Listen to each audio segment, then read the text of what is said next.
Vision, issues 1 and 2. Quite possibly the weirdest, most nonsensical comic I read in 2014. For reasons, the Vision decides to eliminate the emotional component of his programming. So what does he do after that? Why create his own robot family? Of course. The Visions are living in suburbia and dealing with the everyday world. The comedy comes from people awkwardly interacting with them as they go through the motions and try to behave as ordinary people.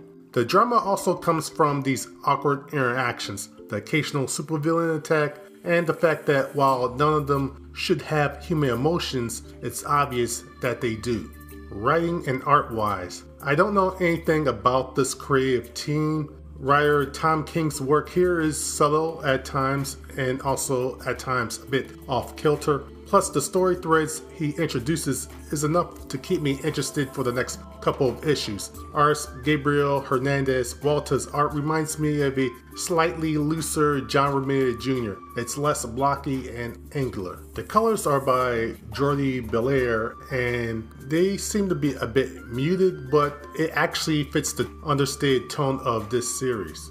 The only negative so far is after 2 issues, the reader still doesn't know why the Vision created this family. The way the story is going, that might not be answered for a long while, and considering the way this comic comes off, I believe that's a bit of a mistake. This comic might get cancelled after 4 or 6 issues because it's so weird. Addressing some of the plot points will be important for new readers to want to keep on reading. That said, I do recommend this book. It's a very strange book, and because of that, I don't think it will have very much crossover appeal, but the art and the story is intriguing enough for me to keep reading. Hopefully, we will start receiving answers soon about those plot points.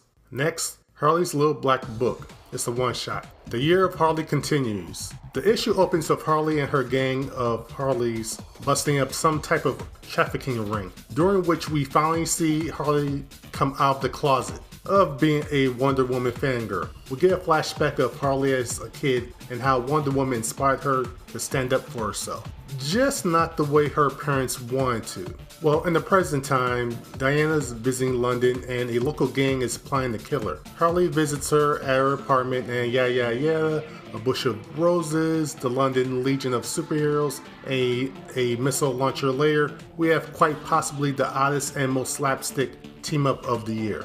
This comes from the same writing team of the current Harley Quinn series, Jimmy Palmiotti and Amanda Conner. So expect almost the same tone. Actually, I'd say the tone of the series more resembles the Harley Quinn issue 0. It's more madcap than the regular series. The current series tend to have a more settled or serious tone. It's funny, but the series has a tone that resembles the artwork, or at least it feels that way. The comic is drawn by 2 sets of artists, Amanda Conner and John Timms and Dave Johnson. I understand that Amanda Conner says she can't do a monthly series anymore, but come on, this is a special. Either she should do the whole thing or let the artist, who isn't a regular artist for the current series, do it. Also, who are the London Legion of Superheroes? They pop up here, but you get the feeling you're missing a chunk of the story. Reading this, I got the feeling that the writers just assumed we either knew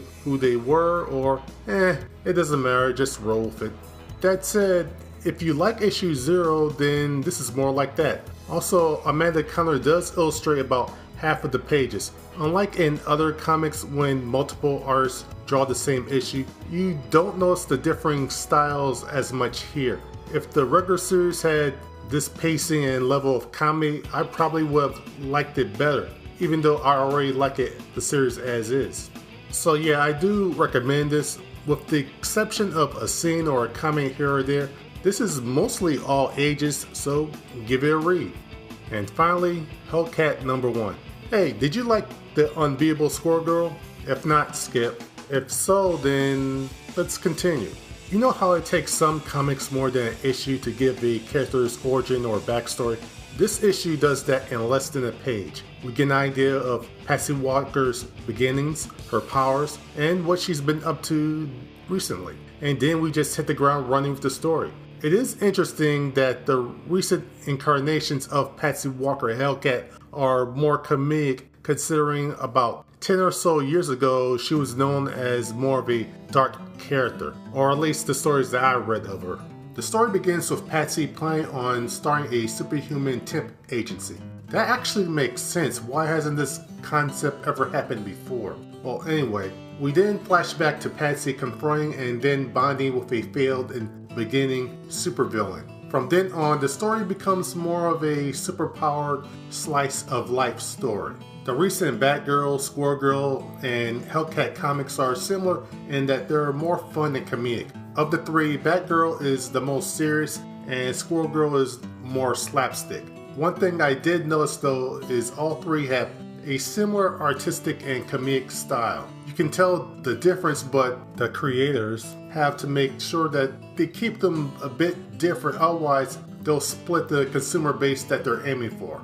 After all, why buy three of the same thing? Also, will actual supervillains pop up in this series?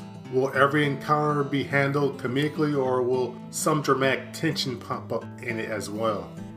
I do recommend this series. I like the art and tone of the series, but I do wonder, is this how the rest of the series will be? Is the writer writing to complement the artist, or is the artist being used to complement the writer? When another writer pops up on this series later on, will the tone change drastically? I wonder this because in Dan Slott's She-Hulk run, it had a playful tone whenever artist Juan Babalo drew it. And there was a complete U-turn when someone else drew it. It was really overly dramatic. It was very jarring. As long as the tone and the art stay the way it is, I'll keep reading it. And until my next review, goodbye.